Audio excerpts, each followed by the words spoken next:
You are listening to episode 63 and possibly viewing of the Unnecessary Nonsense podcast. I'm Carlos, that's Dave. The spiel will probably appear on the screen. Not today, but someday. That's all we need. Just put it at the bottom, put it on the ticker, keep what you have already, and then we're good. What I'd like to do with the video part is at some point, because I don't do a lot of editing on the video unless something egregious happens. You know, if you randomly stab someone in the background, you know, for legal reasons, I'll have to cover that up. But if anything like that occurs, then I can put something on the screen. But I'm thinking maybe I'll just put the spiel on the screen, you know, for a moment. Then I'll let the music intro play and then we come back. Nice. Yeah, through the power of editing, we might be able to do something like that. Production values, guys. Production values. Hey, man, you change your banner. So there's that. You know, you don't have the same banner behind you every week. That's key. Well, right. But the thing is, I got to have this banner because right now this team is still relevant. It's still playing. It's like they advanced through a round. You know, I'm not going to spend too much time talking about it today, but just so everybody understands, they beat Calgary, who apparently don't know how to prevent scoring from a team that seems to struggle to score at times. 7 unanswered goals, man. 7 unanswered in one of those games. Yeah, I don't know. Sorry that Montreal couldn't eliminate the other half of Pennsylvania, but, you know, they took it to 6, which is not bad for a Montreal team, which really had no business being in the second round anyway. Well, I was going to say, I think given the expectations, qualifying. Yeah, I think given the expectations that you guys actually had, I think this is about as good as it could have been. Yeah, I'll take it. Yep. I mean, you don't get the first round draft pick, or you don't get the first overall draft pick, but you do what you do. Yeah, that's fair. And then Dallas did beat Colorado in game 1, which I was pleased with. So I was like, okay, well, you know, we're hanging in there. They did a thing, Carlos. We'll see. Like, it's one of those deals. And Jamie Benn got a bunch of assists, and it's like, excellent. My collection is worth more from $2 to like $2.45. Perfect. Amazing. And we got product placement this week. Look at that. Incredible. You guys have no idea. Hashtag sponsors. Anyway. So this is going to be more of a relaxed, free-flowing episode, I think, a little bit. We didn't have any set things. I've been watching some of the games, of course, but nothing crazy excites me. I think if I was going to chat with something, it'd probably be a little bit related to the NBA, but I've only caught little bits and pieces. I've been focusing on a couple of different things. So let's do this first, and then we'll get into a couple of things that I want to talk about, because this really will be truly a sports card-related podcast, because there's some crazy shit going on there, as has been the case, but I've got records being broken this week. Well, and even the things we're probably going to talk about that aren't specifically related to sports cards will find their way back there somehow. Oh, we will find it from all. It's the Kevin Bacon of us getting us back to sports cards. 7 degrees. All right. One way so or another. Can I start with a story for you then? Go ahead. So this week, as we know, or sorry, I was at the cottage and I had some major cell phone issues. Clearly. Partly because I used up all my data because Megan streamed a soccer game, which is fine. No issues with that. But one of the things that did come through was your message to me with the Alphonso Davies card. Mm-hmm. And I think it was a Donruss card you showed me? It was a Donruss card, yes. All right. So basically going for $199. And that was early in the week. I think it was before they made the final of the Champions League, but I can't be 100% sure of that. Anyway, this is an interesting thing because Bayern Munich, FC Bayern, won the Champions League today, so the European Soccer Championship for club teams. And they did it in a fashion where they basically just steamrolled everybody they played. So what they did is, normally you play, I'm not sure how familiar you are with this, Carlos, but normally you play home and away up until the final. Okay. So every, quarterfinals, semifinals, round of 16 is all, home and away, and then away goals count, as a tiebreaker. If you have more away goals, you win. Right. Okay. This year, what they decided to do was finish the round. I think it was up to the round of 16 that they played. And then they would do quarterfinals, semifinals, and the final basically in a bubble. So they play them all in Lisbon in the same stadium with no fans. Well, I think everything was with no fans, but yeah. Okay. Yeah. Well, I think you need to kind of say that because some leagues, it looks like, are going to have fans. Actually, they actually had fans. We can talk about that maybe later. I had an MLS game. They had 3,000 people at a Nashville Dallas I think it was in Texas.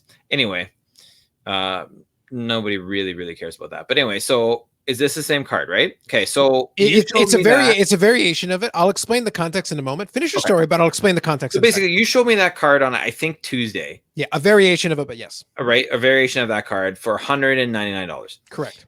US. Mm-hmm. And at that point, Bayern had already in their quarterfinal matchup just absolutely demolished Barcelona 8-2, which is Barcelona's this past few years, probably I'd say going on at least like maybe 15 years, has been a powerhouse in European soccer. Right? Bayern's been there and not been there. The last time they won the Champions League was in 2013. But this year they just steamrolled them. Then they beat Lyon, who surprisingly beat Manchester City. And did pretty well in that. They won 2-0, so 3-0, but not quite as the demolition. And then they won today 1-0 in the final against PSG, who missed a lot of chances. But the couple of things that come out of this, one, is it's interesting to see the difference in the tournament when they're playing single elimination games, which is something actually UEFA has considered. The governing body of European soccer has actually said they're going to think about continuing for next year, which I actually hope they do. Because I mean, everybody loves a rule when it benefits your team, but on the face of it, I'm not a huge fan of the whole away goals thing. But anyway, Alphonso Davies has played very well in all those games, started in all of them. And this is someone who was on the bench last year. He's only 19. And I said, it's funny because your first thought is, I guess my first thought was probably like, yay, Bayern won, and I'm happy about that because I was cheering for them. But my second thought was, that card Carlos showed me is probably going to be up in value now because not only is it, Alphonso Davies who's done well, it's Alphonso Davies who has now won the Champions League. And I'll add as a caveat before you add your take on this, Carlos. He is arguably at 19 the best, and only having played really professionally since he was 16. So 3 years of professional soccer is arguably the best Canadian soccer player in the history of Canadian soccer. Yes. And now there's a couple of important things that we need to add here. So I'll add some context to what I was showing on the screen here for everybody. First question, though. What date did they officially win that championship? Today. So the 23rd of August. August 23rd, 2020. Good. So there's two things you need to understand. Number one, this auction ended on the 21st. So this is a couple of days ago. So it does not take into account the aforementioned championship win. This is prior to. So that's number one. Number two, as I mentioned, this is a variation of the card that I showed Dave, which happened days and days and days prior. So it's like, again, it was unaffected. But at the same time, this is a variation that is not particularly limited. And one of the things that I've kind of taught Dave as we've been going along is that graded cards tend to go for more because people then... And this one isn't graded, right? No, not at all. Yeah. That's what makes this more significant, what I'm showing you here on the screen. So imagine if this is graded. Like that price goes up exponentially by a factor of 5 or 10 or whatever it's going to be. It's going to be something crazy. So I don't have an example to look it up yet, but I'm not interested in getting in the soccer market at all because I don't understand it. I don't know who the players are. Like none of it means anything to me. But at the same time, it's been fascinating to watch the immediate progression where I assure you, I have no idea. I'm going to do my research, but I promise you we could have gotten this card for a fraction of whatever it's going for here. Like a fraction. Because up until recent times, it would have been based on performance. Well, if you're 19 and you haven't done anything yet, what performance are we going to base this on? Well, yeah, exactly. You haven't until this year, right? Well, I guess last year because they won the championship. Sure. Like the domestic championship. But this year they've won the domestic championship, the Champions League, and the German Cup championship. So they've won what they call a treble, which is pretty impressive, especially considering he's starting now. And the funny thing is, he started playing as a starter because of an injury. One of those, somebody got injured, they had to move some people around. The guy who was in the position that Davies plays moved to the center, and Davies on the wing, and now he played so well that he stayed there. Exactly. And the thing is, like, opportunity creates opportunity, but at the same time, the market doesn't necessarily require that. But what's interesting about this is that now, like, this is an auction. This isn't like a buy it now or a best offer or something shady or whatever. Well, it could be, but not likely. 25 bids from different people, potentially. So it's one of those things where, like, the demand has gone up. So that translates out to about 360 Canadian. So you can imagine, like, for us, the appreciation on this thing, again, I'm going to have to see if I can find a comparable from prior to when the escalation happened, but it's going to be interesting to see what that looked like, what it could have been acquired for not that long ago, because it would be very impressive.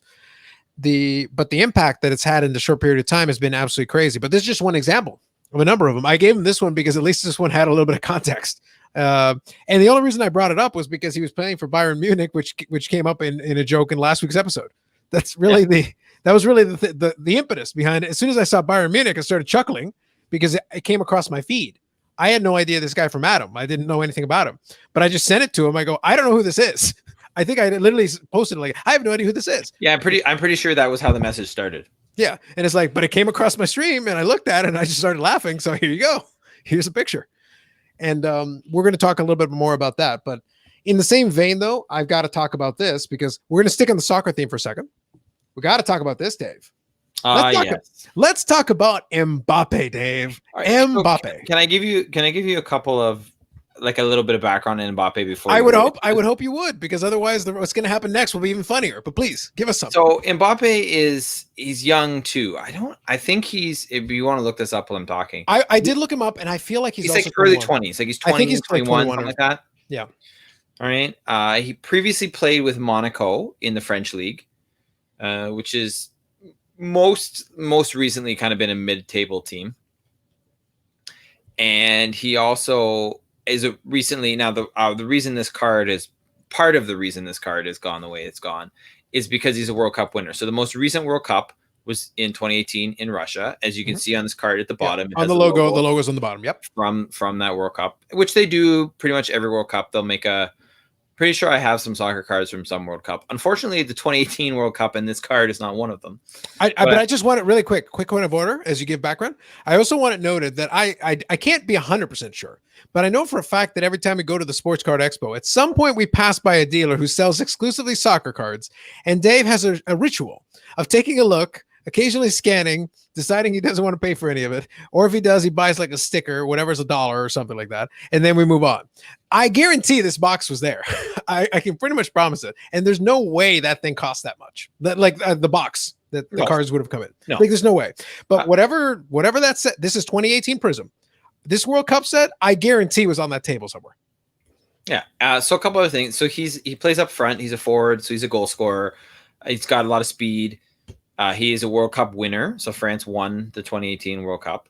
I can't remember if he scored in the final. I think he did, but I can't remember off the top of my head.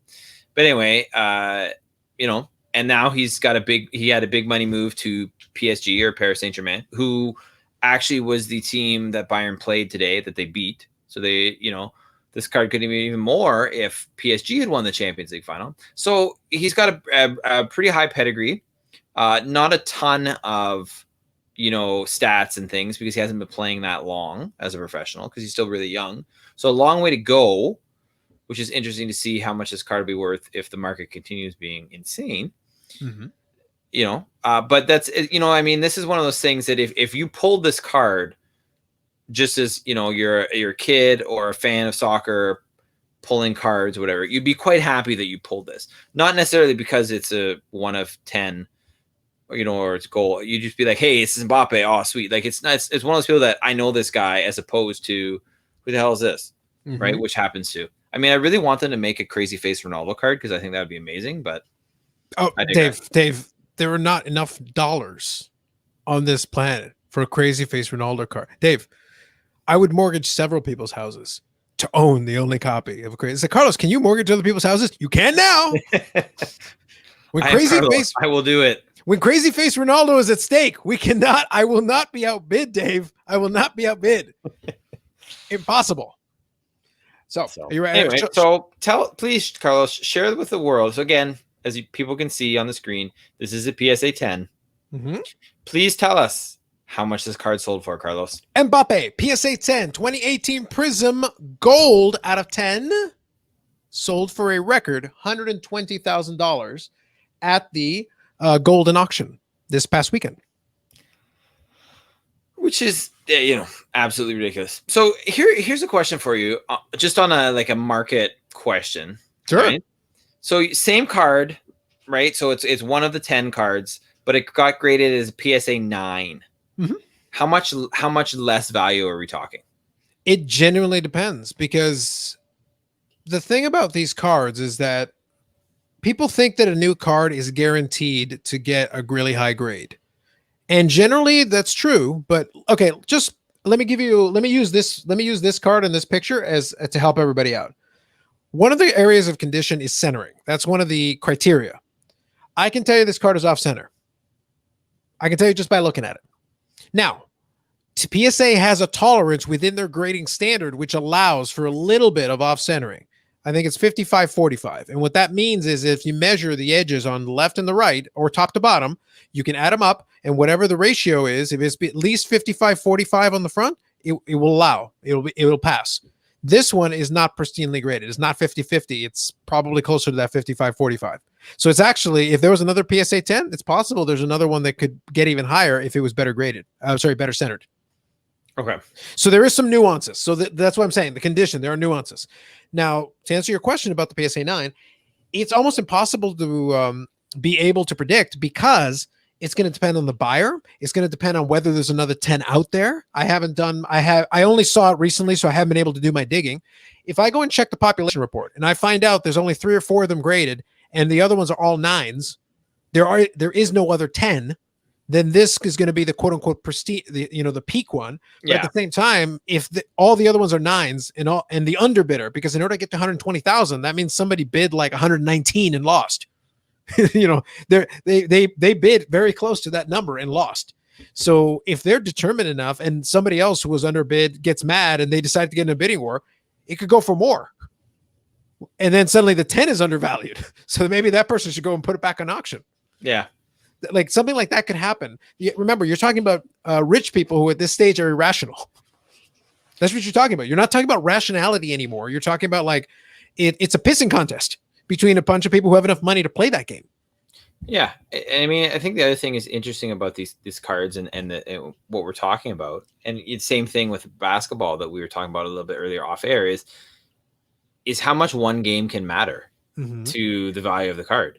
Yep. Right. So, I mean, look at this today, right? I'm not saying this has happened, but it's very theoretically possible that it did. Alphonso Davies wins the Champions League. Okay, he didn't score. He didn't play his best game of the tournament by far, but he played all right, and the team won. His card's probably going up. How much? Who knows? Well, I was able to pull some comparables. I'll see if I can find it again just to give us a bit of a basis. But I think I was able to show you that there were some examples of ones that have not completed, that are still in progress, that still have the possibility of being impacted by this. We don't know exactly what the impact's going to be, the final impact on this. But it's like, but we have to look at it and go, okay, so what's the possibility? And all we can do at the moment is guess. We can make educated guesses. And a lot of it is depending upon like what happened. So maybe what I'll do here is, again, I don't have a good comparable to help make it as clear as possible, but let's use this as an example, just as a comparable, just to give us a taste of what it could be. And then we can project from there a little bit. Can I just make a comment though? Go ahead. Here's a point before we get there. So Mbappe lost the Champions League and he missed basically a wide open scoring chance. Is his value, it's potential that the value could go down then as well? Very unlikely at the moment. Okay. Because yes, so let's put it this way. At the moment, remember when I said the market is irrational at the moment? Yes. Unless he missed it and then kicked the ball into his own goal and then strangled someone in the stands and is being carted off to be prosecuted for murder, probably not. So what you're saying is it doesn't take much for the card to go up in value, but it takes a hell of a lot for it to go down in value. So Dave, Dave, you gave me the most beautiful segue ever. I'm trying, man. I'm trying. Yeah, so are you ready for this? I'm going to do the ultimate of throwbacks. Are you ready for this? I'm ready. I graduated with you at the same time from the University of Guelph. Nice. Now, sponsor us. Absolutely. But now, I graduated for history, same as yourself. Correct. But I got to Guelph under the management economics major. So I spent a year in econ, Dave. That is true. I have done some econ. Plus, I'm very passionate about economics and finances. So I have never stopped paying attention and studying that on my own. So let's talk about elasticity, Dave. First year econ for the win. No, I'll give you guys the short version. Elasticity really in this context, all it means is that it's measuring like if there's two things that are interrelated, what does an increase or decrease in price in one affect the other? The greater the impact it is, the greater the elasticity is. That's the really short, high-end version of it. You could go look it up, but that's basically all it is. So Just remember, if you want economic stuff, go to Carlos. He explained derivatives to me using a cake metaphor, and it made sense. it was a really good cake metaphor. It was a tremendous one. But that's what I say. Like I love this stuff, but the simplest way to look at it is that. So where it plays into what you just asked is, in this case, positive performance has a really high level of impact. So a positive performance really bumps up the price, whereas a negative performance, unless it's an atrociously negative, so suddenly for the negative side of it, something needs to be really, really, really bad to have a similar impact on the negative. And it's just because the market has been so hot that it's like, no, unless he was in a championship game. So it's like, so some of that has already been baked into the price. If he had won, would it have helped? Yeah. But it's like right now it feels like the positive impact is outweighing the negative impact unless something truly disastrous happens. Does that make sense? That makes total sense. And I think that's what we're seeing right now. That's really what it is. So I can't use this as a perfect comparable. However, this is an Alphonso Davies. This is the base card. It's not graded. And it's an auction that is ending in an hour and a half. So it's like, it gives us at least a Are you buying it? No, but I went and I looked it up, and like, we're talking $51 just for the base card, 51 US for a base card of a product like Donruss. And just so we all understand each other, Donruss is not limited, Dave. I don't know for sure, but if I was going to bet just from memory, talking about that dealer at the card show that we would pass by where you'd ignore the boxes, I swear there's no way those boxes were more than $75 for the box. There's no way. One, I know there was one. It was like, I think it was only Premier League. That was $250. Sure, but we're talking about something that we're talking about like regular Panini Donruss. Like this is generally a very basic low end brand. Yeah, like, I can't imagine it's that much. It can't be. And I promise you, if you opened a couple of boxes, you probably could have pulled 2 or 3 of these. Like I'm confident in it. So at this point, this card alone outstrips the box. And I don't know what else is in that set. If it's got an Mbappe, well, then all bets are off. Yeah. God help you. Well, I mean, I'm guessing if in that set, it's got other big European teams. I'm sure. Right? Which means there's going to be other... this is Alphonso Davies, right? I mean, granted, he's doing really well. He's, really put Canadian soccer on another level, but he's also super young in his career. So you don't have the pedigree that you would, with a lot of these other guys, right? It's not a Ronaldo, right? It's not even an Mbappe at this point, right? Because he just hasn't played long enough to know what he's going to be long term. That's right. And the thing is, I've seen Ronaldos. I haven't looked too much into them, but I've seen Ronaldos that have gone for $5 or $6 grand, man. Base cards. Like absolutely off the charts insane. Nothing special, not numbered, not limited. Like the Mbappe I showed you was limited. And it was in high profile. Should I pull up my binder with the random cards right now and see what soccer cards are in the back of it? Well, the thing is, I thought you said you didn't find anybody good. You know what? I didn't think I did, but there might be now that, I mean, who knows? Wait, broken face Ronaldo. I found him. Could you imagine? Listen, all I'm saying to you is that like, I'm going to see if I can pull it up here while we're talking. So anything else you want to add about the Champions League or even Mbappe or anything like that while I'm just looking this up? Here's a question, just go ahead. Offhand, not about sports cards, but about that. Sure. So would you prefer in a tournament? Yeah. Right. Because I think I'm now in the one game and done, like kind of like the World Cup. Yeah. Or would you prefer the home and away? No, I think, look, here's the thing. I make fun of soccer all the time, or pretend cross country running as it's properly referred to by the highbrow folk, not the layman and their soccer. P.S. Just so you know, my wife approves of that term, and she is a soccer fan. Yeah. But it's not wrong. It's not wrong. But yeah, no, the thing is that in almost every scenario, I can't envision a scenario, Dave. Jokes aside, I can't envision a scenario. Like, look, here's the deal. I make fun of soccer because I don't feel a sense of excitement about it. I just feel like it's a bunch of grown men running around for a long time. I applaud them for their athleticism and their lung capacity to be able to keep running around like idiots. But it's like at a certain point, it's like, no, I want scoring. However, if at the bare minimum you make it a one and done, like, look, you got to win this game. And now in a one and done format, I'm guessing no ties. You just keep going. Or so what they would typically do would be you would play. So assuming there's a tie at the end of regulation at the end of 90 minutes, then you would play an additional half hour, 2 15-minute intervals. Okay. And it used to be golden goal. So the first team to score would be, Mhm. Now they've changed it so that you play it out, and then if it's still tied after now 120 minutes, then Mhm. you go to penalty shootout. Okay. So I like the single elimination format. I think that would help because it adds that drama. Like this is it. There's no tomorrow, literally. All the cliches, there's no tomorrow. I would favor that. But you know what? I would go golden goal. You guys keep going until you either score or drop dead. I don't care what happens. Like, go until you score or drop dead. Like, because then there's no question. Like, I don't really like penalty kicks if if it's something important. If it's for a championship or something, no. I don't want any penalty kicks. This isn't And there's lots of instances where big matches, yeah, or big tournaments have ended that way, especially in soccer. yeah, but I don't like that. Like, even if I was a soccer fan, no, I want you guys. If you're telling me you can't score, well, then keep going until one of you trips, and then you lose your man, and he scores wide open because you tripped. I don't care what it is, for whatever it takes. So that's going to mean that you can't afford to sit around because eventually your team will get exhausted, and you'll make some kind of a mistake, either mental or physical, and you don't want that, right?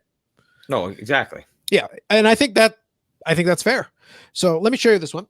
Right. I found a good example of kind of what I was referring to earlier. So here you go. Okay. Good old Ronaldo. So this is from 2014 Prism. It's very similar to the Mbappe, but it's the previous World Cup set. So this is from 2014, where they did that one. And this is a Ronaldo base card. This is literally, if you had bought a box of this is the same type of card that you would get for every other player, except it's Ronaldo, and it's graded.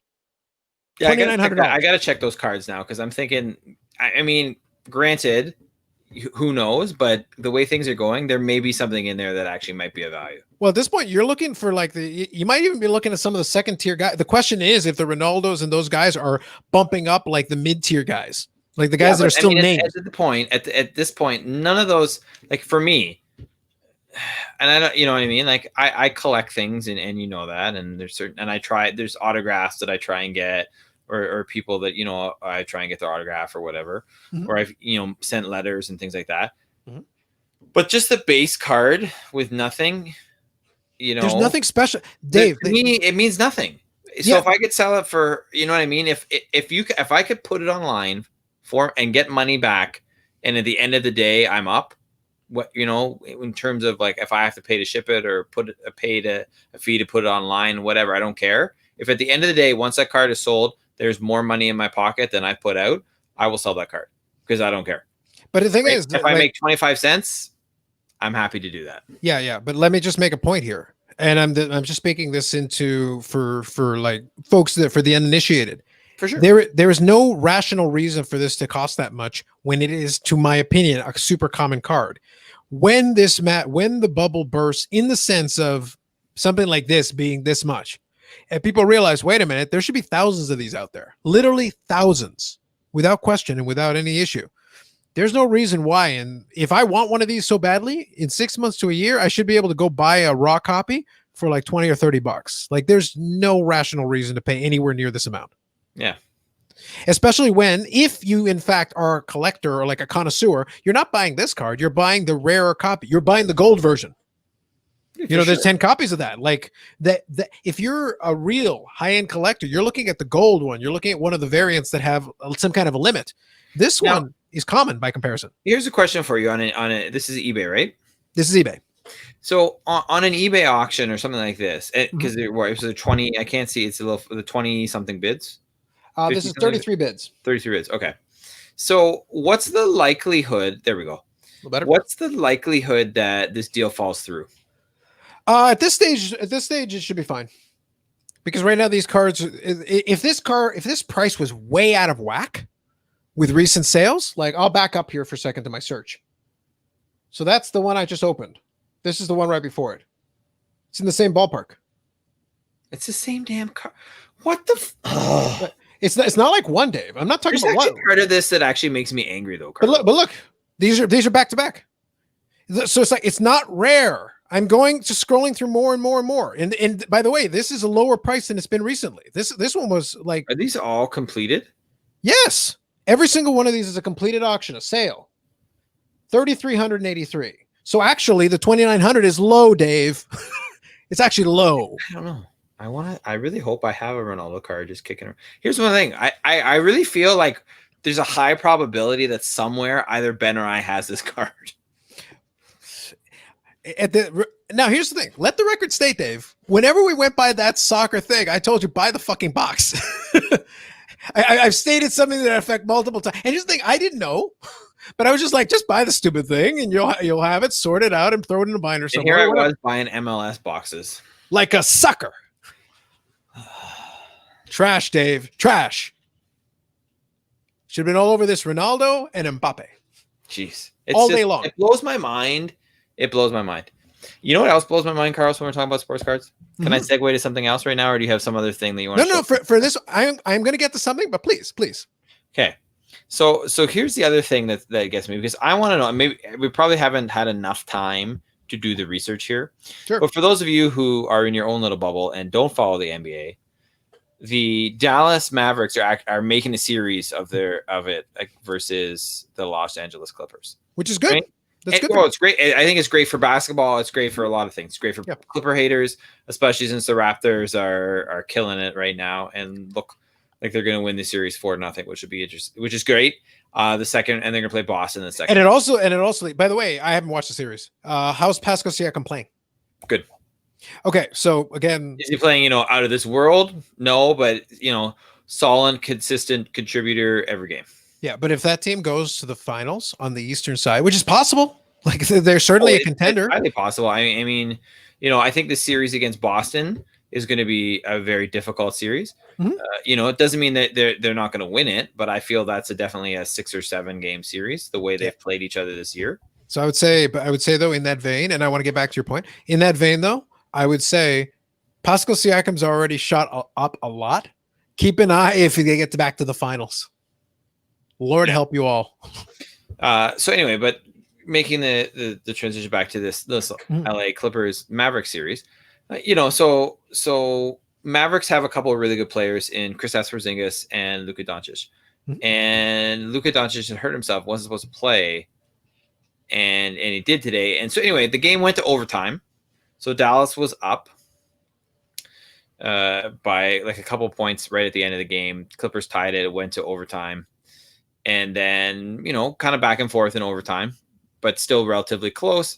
And then with time expiring, the score was 133, 132 for the Clippers. That's right. Dallas has the ball with less than 10 seconds left. Doncic throws up a 3-pointer. It goes in. They win the game. And his card goes up in value as well, I'm sure. Right. On a related note, so do you know what the final stat line was for him? No, I just know the final score of the game. Can I give it to you? Yeah, please. So he hit the game-winning 3, obviously, big moment, huge, highlights, all that good stuff, right? Now, it's one thing if he hits a game-winning 3 and he's kind of being a role player, he was hurt a little bit, whatever. Okay. 43 points, 17 rebounds, and 13 assists. So a 43-point triple-double and the 3-point to win the game.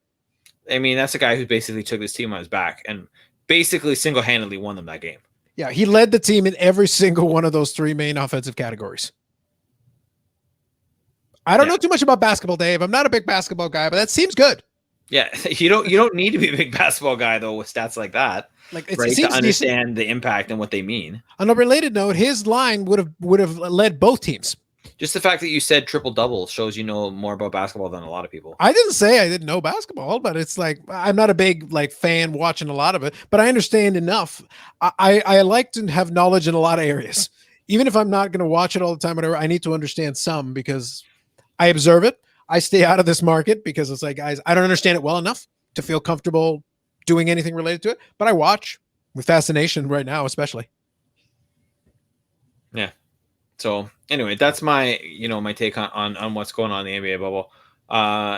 Otherwise there's not really, I think the fact that the 76ers really, really, really sucked is a little bit of a surprise.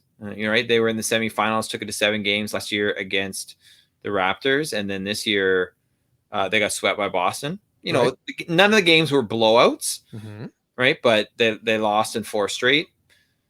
Which is a bit of a surprise, but otherwise in terms of what's going on in the bubble, I guess the next biggest surprise is that, Dallas is really making a series of it. And nothing else is really shocking. Raptors playing against Brooklyn. Yeah. There's still time, Dave. We've got an hour. Let's go. That's a nice card, by the way. Also a base card. This is not special. I don't know what gets me more. Here's a base card, Carlos, because I know you're going to tell me something else. Go ahead. Momentarily. Yeah. But every time we look at these things, and we're sports fans, we follow this stuff. Yeah, for sure. And in terms of, I'm watching the game. I knew that before I came on, I talked to you before we started recording. Yep. I knew that Doncic had hit that shot. Mm-hmm. Right. And therefore, this is going to go up. But I don't know what surprises me more is that, who's going up in value, that they're going up in value, but now it's like you keep showing me things that I'm not suspecting. These are base cards. No, well, this one is actually the silver. This one is a parallel of the other card. But right, sorry, the first one you showed me though is a base card. That is a base card, yes. Yeah, right. You know what I mean? So, as you said, it's a base card, so there's probably a lot of these things floating around there. And I can actually give you a number on that. Keep talking, but I'll give you a number on that in a second. Probably there's a lot of PSA 10s too, right? Provided, people didn't stick them in their bicycle wheels, if anybody ever still does. We'll get to that in a minute, Dave. Please continue. Right? But there's always a piece of information you're giving me where I'm just like, seriously? Like every week we talk about this, or not every week. Every time we talk about the sports card and where they are right now in relation to what's going on in the world and what's going on in sports, there's something you tell me that shocks me, because it's like, I don't think this can get any more ridiculous, but it's almost something that every day gets more ridiculous. Well, it's become a daily hold my beer situation. Like it's exactly. I think that's the best way you can put it. And the problem is I'm still stuck here with binders full of overproduction early 90s baseball cards that are worth nothing. But unfortunately, that's the way it was. And it's like, at this stage, okay. Sorry, let me rephrase that. Nothing right now. And that probably won't change, but you never know. I was going to say, we're going to need those numbers to run a lot crazier for that to change much. But all I got to say is, I've got binders and boxes full of the same, but it's one of those things where I stayed in the game for other areas. So it's not like I don't run into cards from time to time.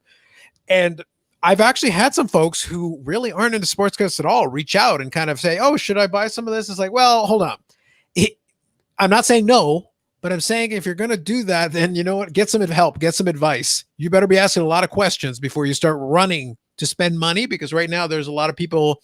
My favorite phrase, there's too many self-indulgent wieners with too much bloody money, Dave. Too many with too much bloody money and no sense at all. Like, it's one of those things, like, I'm not going to discourage you from spending your money in whatever way you see fit. But here's the thing. As crazy as this market is it possible to make money? Yes, it is.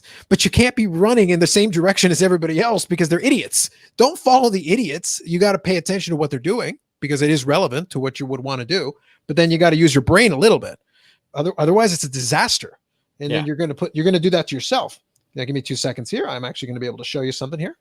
Is this the one where this is my latest shock? So this answers the question about how many. This is from the PSA population report. Okay. Because it's available online and we can actually see it. So I'll show it to you. So here you go. I'm going to pull it for us. Hopefully I've made it big enough to read it. So Luka Doncic is the first line here. This is the base card that I was referring to. So this is 2018, 2019? 2018 Prism, yes. Okay, so this is how many PSA 10s there are. Can you make that a little bigger? I can. It's 2,000 something. Hold on. There we go. So that's 12,957? 967. 967. Almost 13,000 PSA 10s. 13,000. Now, granted, now not all these are actually graded, right? Those are all graded. They've actually graded this many already? This is PSA's population report. These are how many cards they have graded PSA 10 to date. So these everything on this report are cards that have been sent in, already done, graded, and sent back. Yes. Yes, done.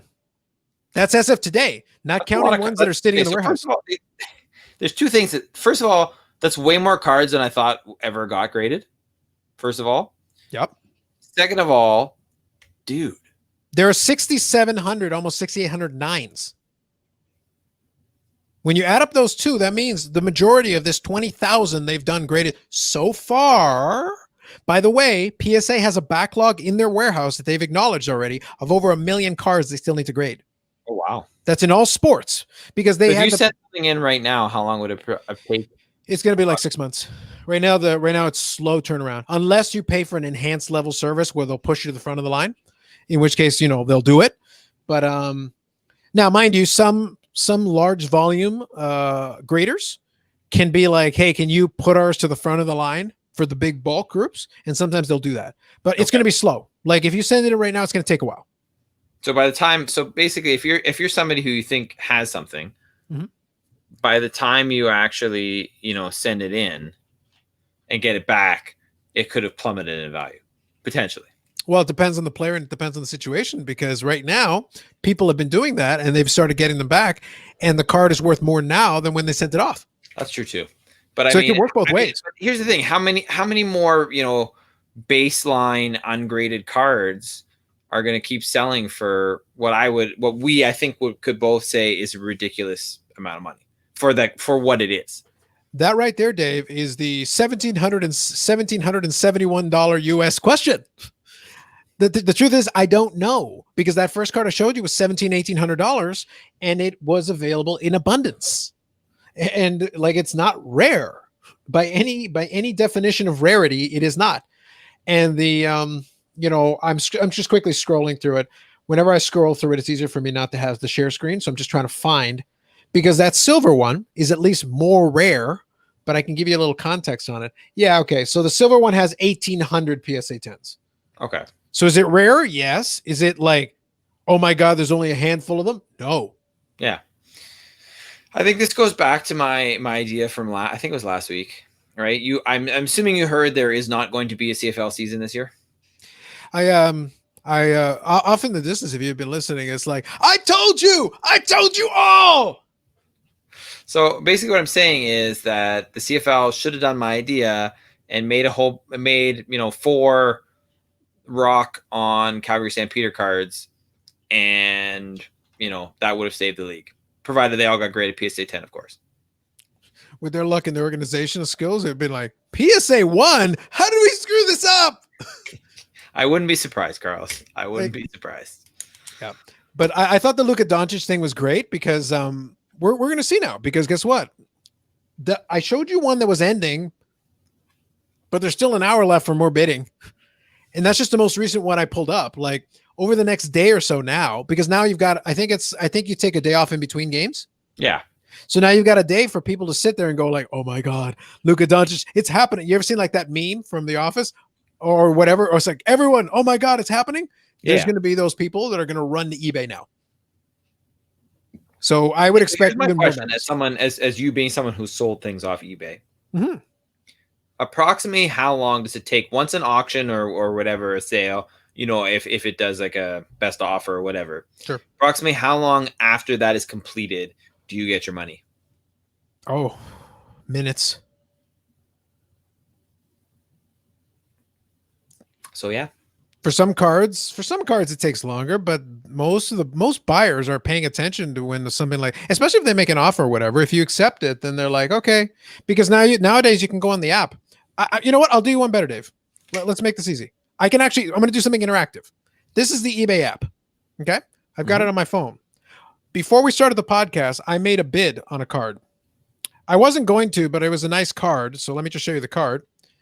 So it's a nice Medano patch card. I don't know if you can see that. That is a nice patch. Yeah, because it's got a little star on it. It's actually kind of sweet.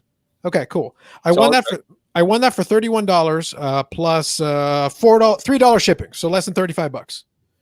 There's a button there that says pay now. I'm going to press that because my credit card information and all that's already preloaded into eBay. So then I get the list of everything, and then I press the confirm and pay, and now it's paid.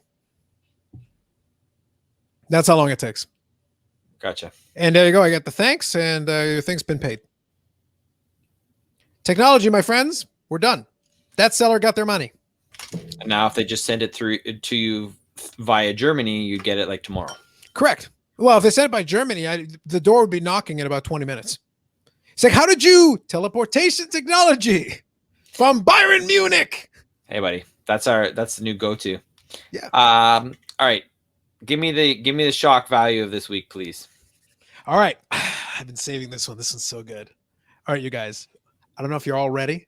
I'm actually warming myself up because, I'm getting a little older, Dave. I have to stretch a little bit and move around. I might pull something from the sheer enjoyment of this one. All right, here we go. I'm going to pull up the tab here. All right, let me just make this a little bit bigger so we can read it nicely.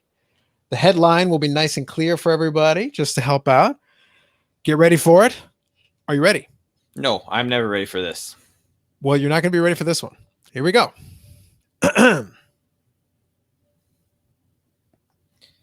Oh, God. Oh, God. Oh, no. It has happened. The day has come. Your Lord and Savior, Mike Trout, sold for nearly $4 million. And that's a 9.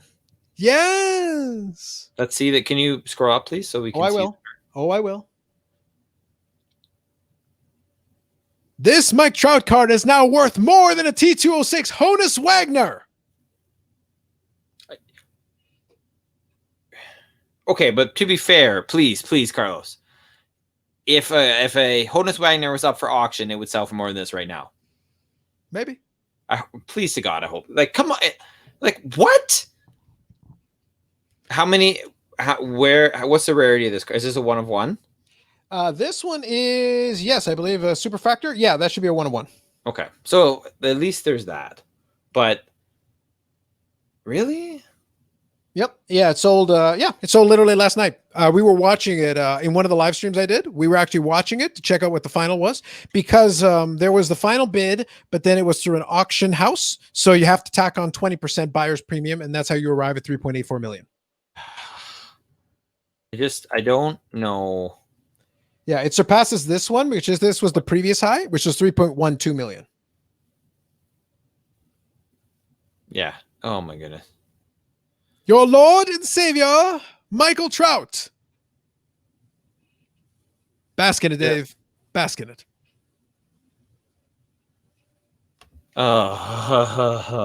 That's enough basking. I'm done basking now. Yeah. Okay. Yeah. I don't know, man. It's just, wow. Well, listen, Dave. Imagine if you can have a player that through 10 seasons is decently good, has won 3 contestable, questionable MVPs-ish, because he seems like a nice guy. He's kind of boring, and he gets paid probably too much money for a franchise where he doesn't really help the situation. Is he really good? Yeah, but he gets hurt. Oh, and is the team any better with his presence? Marginally. So when you can pay $35 million for this player, you gotta, because he's going to hamstring your franchise for years. So you got to do it, which means he may never have any success, any team success to ever match up with his individual success. Now, mind you, his individual success are based on advanced metrics that are dubious at best. So you got that going for you. $4 million.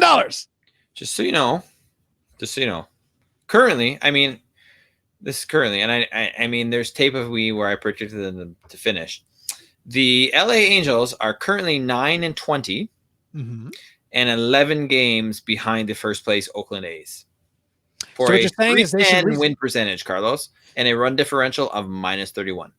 So what you're saying to me, if I understand you correctly, is that they should flip this and put this back up in golden auctions and see if they can clear 4.5 million by the end of the month. Exactly, because things make no sense. Seems logical to me. Personally, what I would say is just hold on to your Pascal Siakam, because I think that's going up. Well, it could very well go up. It is possible. I'm just trying to see. I'm sorry, but Mike Trout, man. Of course it was Mike Trout. It have to be Mike Trout, right? I was waiting. You saw that. You didn't even see it coming. I was waiting with great patience. I was like, I had the tab ready. I was just sitting there. It's like, I'm just waiting. The moment's coming. It's coming. I hope I didn't disappoint, Carlos. No, you didn't. I led with Mbappe. You thought Mbappe was going to be where the terror would end. No. Then I went to Luka. No, that's not the end, Dave. We're not done. I'm going to bring the GOAT of GOATs. I feel this is where we need, I wish we could just throw in random video clips. Unfortunately, we can't. But this is where you need Marlon Brando. The horror. I would, but it would immediately get flagged. I know. That's what I'm saying. Like immediately.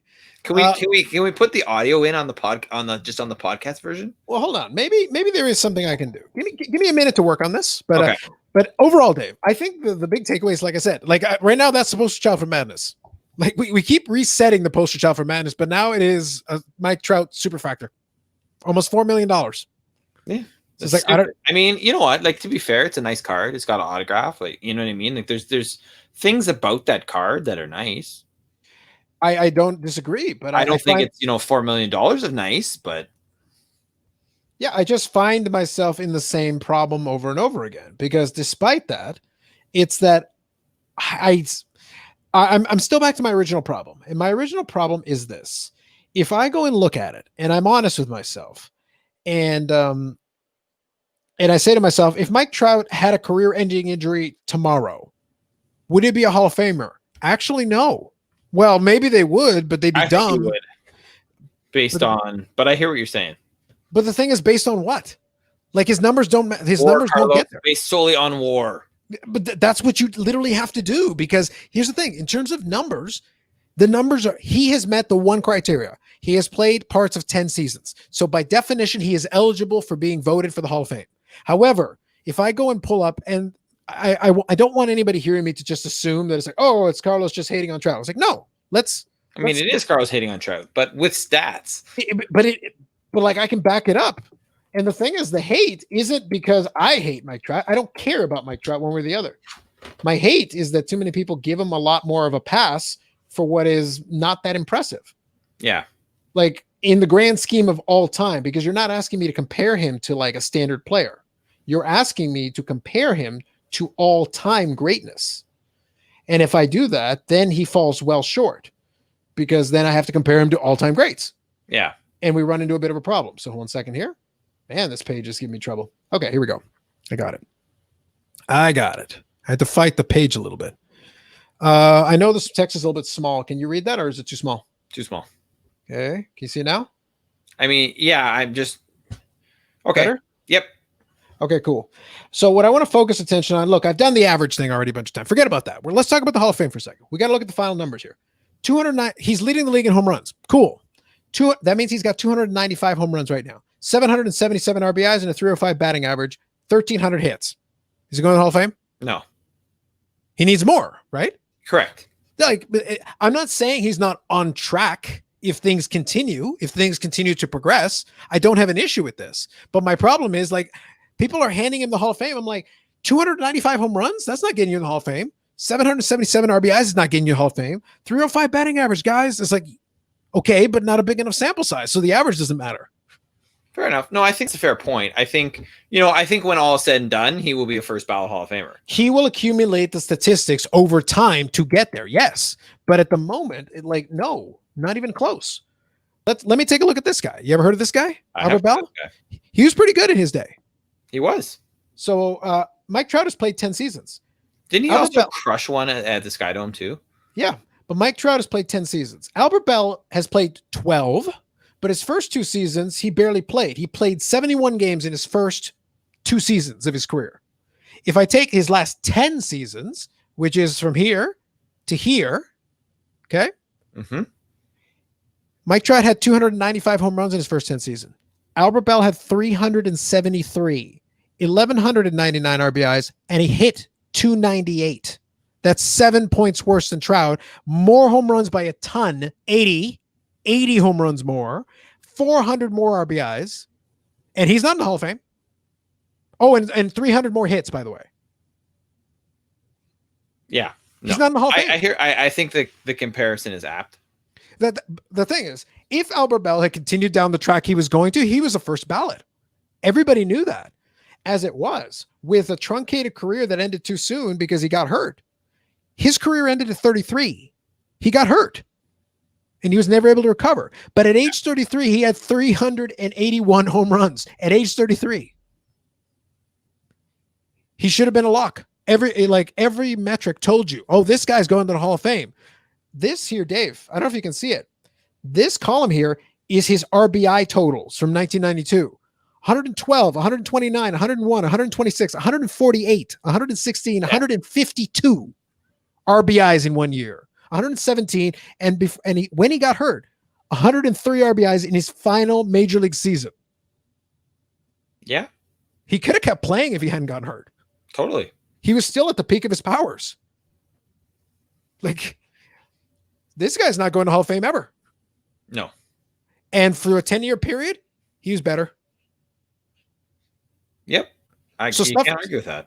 Stuff can happen. So that's what we'll see. But Trout is still $4 million better. Just so it is, Carlos. Accept it.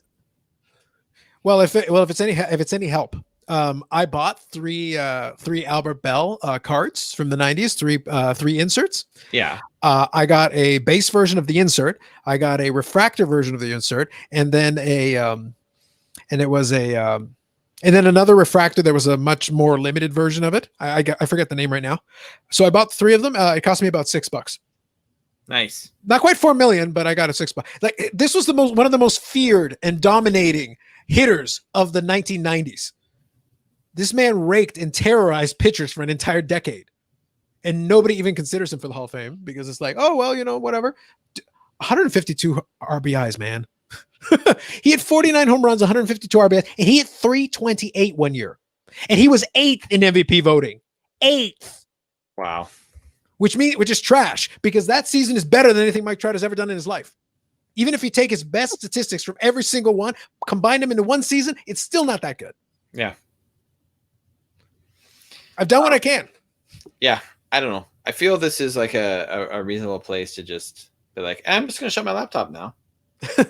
Funny enough, how you say, I don't think we're going to talk so much because we're just, kind of going to go from here to there to here to there. And we've already basically been talking for an hour. No, but there was enough content. Like, once we got some stuff, okay. Dude. Personally, can I add something, because this is very timely? Go ahead. So I have the Score app. I get notifications, as you do with most apps, right? I literally just got a notification that says Legend of Luca continues to grow. I'm ready, Dave. I'm ready. Right? Game winning 4, one. Oh, what does it say? Game 4 winning shot, one of the best feelings I've ever had as a player, says Doncic. Yeah. As he should. But that's just as great as when your, base card sells for $4 million. Well, in fairness, the $4 million one isn't a base card, but yes. No, I know. Yeah. But no, it's like, this market has really taken on, like I said, a wacky thing. For whatever reason, it's been decreed that Mike Trout is the player of this generation. I don't know why, but it's been decreed, and that's the prevailing theory. And I'll fight against it to the best of my ability, because I'm like, I have a higher bar for this. I'll give it to him if he earns it. No, at their peak, from what they've played so far, you're the GM. Okay, you can get them for the same amount of money. You take Mookie Betts or Mike Trout.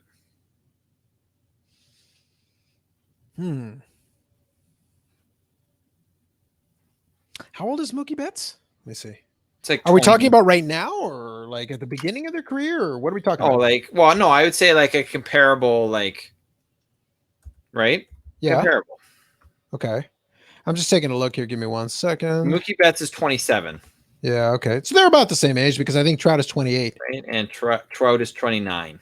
He turned 29 this month. Okay. And right. And Betts will be 28. So they're basically a year difference, because Betts will be 28 this year. That is a tough one. Like, legitimately a tough one. I get, to be honest with, like I said, it's going to come off like I'm a hater all the whole time, and it really is. The thing is, I like Betts' game. Like, I would take Betts. I'm just telling you, I would take Betts. Yeah, here's my thought process. But let's actually develop a real thought process. Let's not just leave it open ended like that. Let's actually have a reason why. And this could be how we end it this week. That's fine. So here's my thought process on this. I love the fact that Mookie Betts has won a batting title. Like, at 25, he won a batting title. He hit 346. Pretty good. He's won an MVP award. Awesome. Great. Does he have as much power as Trout? No, he doesn't. He's won a World Series. He's won a World Series. Not only has he won a World Series, Dave, he's won the MVP award. He's won the World Series. He's a 3-time Silver Slugger. Like I said, if we're comparing power, the two aren't, Trout has more power. However, for sure. But Mookie Betts can rake too. Correct. But he's also got 4 Gold Gloves. So he can also defend at an elite level. And he's got speed. and he's got speed. So it's like the whole thing that Trout gets credit for is that he's got speed for a big guy, but those numbers have been declining for years. He doesn't run like he once did already, and that's not going to get better as he gets into his 30s. I feel like Mookie Betts' game. Maybe I'll do it this way. I feel like Mookie Betts' game is more sustainable. How's that? How about that? I think that's a fair observation. Yeah, because I think their styles. Trout's going to be good as long as his power stays, and power tends to stay for a bigger guy, but he also is injury prone. Like he has a knack of getting hurt, and historically he has. And here's the thing: we take the two guys. Like I said Trout has more power. That's true. Mookie Betts has one less home run than Trout does. It's not like and this is a small sample size. Like, let's be clear, this is a short season. We know that, but still, pretty good. I wouldn't complain about that too much. And he's just playing in the National League for the first time right now this year in this weird shortened season. So considering that, I'm pretty pleased with that. Yeah. And I like a lot of aspects of it. I just think in the longer term, it's easier for him to keep playing at a level like this for longer. Whereas at least I can say with Mookie Betts, the least amount of games before this season, of course, that he's played in a season, 136 in 2018. But other than that, he's played at least 150 for the last 4 years and 145 in the first full season he played. Yeah. So it's like, at least he'll be available. And he's done it on a championship winning caliber team. So we know he can perform in that situation too. Yeah, absolutely. So that would be the angle I would take on it. And the Dodgers look like a pretty good team. So if he maintains they're really rolling now. Yeah. And if they're able to sustain that into the playoffs, Mookie Betts could be a major contributor, and then he could come out of this as like being an even bigger star than he already is. Mookie Betts rookie card. Well, that thing's already been going up for a while, man. I know. Yeah. Of course it has, because really. Well, the thing is, he's got performance to back it up too. So it's like, for sure. Yeah, it's just like you know what? Unfortunately, the hobby doesn't like pitchers as much. But if he can get back on track, the guy that I would like on your team, if I was going to look for somebody who isn't super high price yet, would be Walker Buehler if they ever decide to start liking pitchers. Yes, I hear you on that one. Walker Buehler. Now, you, Mr. Dodger fan, you can probably still get a Walker Buehler for like under $10. A rookie? Absolutely. Let's see. Yeah. So I'll tell you what, let me talk to you about that, but let's do this. I think for today, I think we've covered some good ground. We've given everybody a little background. We've given everybody some stuff. So the Shameless Plugs folks have been at the bottom of the screen, but if you're doing audio only, I'll tell you, this podcast is available on iTunes and Spotify and Google Play, I believe still, although they might've changed what it's called. On YouTube, it's called the Unnecessary Nonsense Podcast. That's the channel. I would say check out the video stream if you can, because you're going to get more out of what we're doing. We haven't gotten acclimated to actually describing what's on the screen, unfortunately, because it's hard to describe. It's hard for us to tell you while but then if you watch the video stream, you can see Dave's look of abject horror as I show him one horrific thing after another. So that's a plus. This is true. You can see that. The facial expression, you can't convey that in audio, folks. You really can't. Like the horror it's too good. It's chef's kiss. Mwah. That's why we need Marlon Brando, man.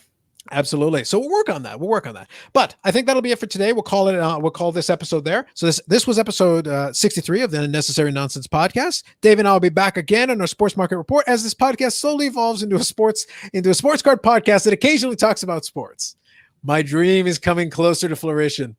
Almost there. When it's relevant and it's fun, and let's talk about it, right?